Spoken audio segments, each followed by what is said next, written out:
بسم اللہ الحمدللہ والصلاة والسلام علی رسول اللہ۔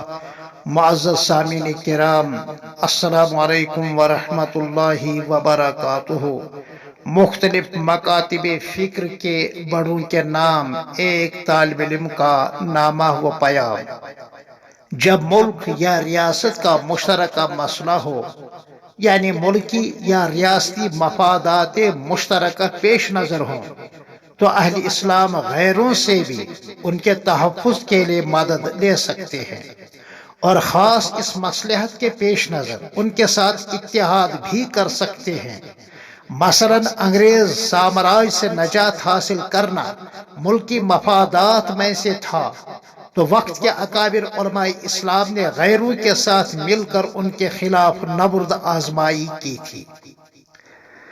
جب اسلام کے مشترکہ مفادات کا تحفظ ملحوظ نظر ہو، تو بظاہر ہر کلمہ گو کے ساتھ ان مفادات کے تحفظ کی خاطر اتحاد کر سکتے ہیں، چاہے ان کے نظریات کیسے ہوں کیا ہوں۔ مثلا مسلم پرسنل لا بورڈ اور مجلس تحفظ ختم نبوت کا قیام تو تمام مکاتب فکر کو اپنے دور کے اکابر علماء نے اس مقصد کے لیے جمع کیا ہے۔ شیعوں اور سنیوں کی تمام جماعتیں اس میں اس وقت بھی شامل تھیں اور اس وقت بھی شامل ہیں۔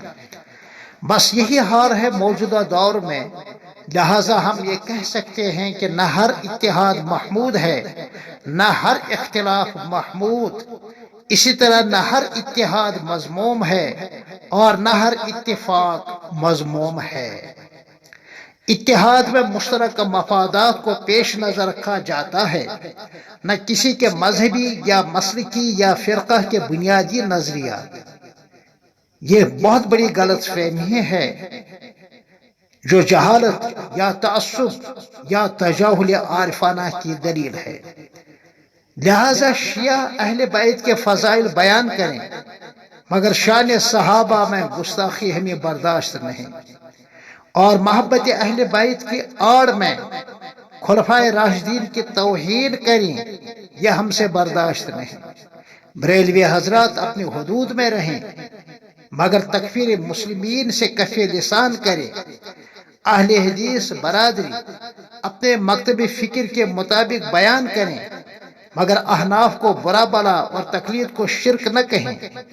جماعت اسلام والے اپنا کام کریں، مگر دارالعلوم دیوبند کی مخالفت نہ کریں۔ یہی پنپنے کی ایک صورت ہے کہ اپنے مذہب کو چھوڑو مت، دوسروں کے ساتھ چھیڑو مت، ہاں اخلاقی حدود کے اندر رہ کر اپنا حق کے دفاع ضرور محفوظ رکھیں۔ یہی باتیں احقر نے بارہا مختلف مکاتب فکر کے ذمہ داروں کے سامنے کہی ہیں، اور یہی ہمارے موجودہ ذمہ دار علماء کرام کا طریقہ رہا ہے، کیونکہ یہی ہمارے اکابر کا اسوہ ہے فقط۔ السلام علیکم ورحمۃ اللہ وبرکاتہ۔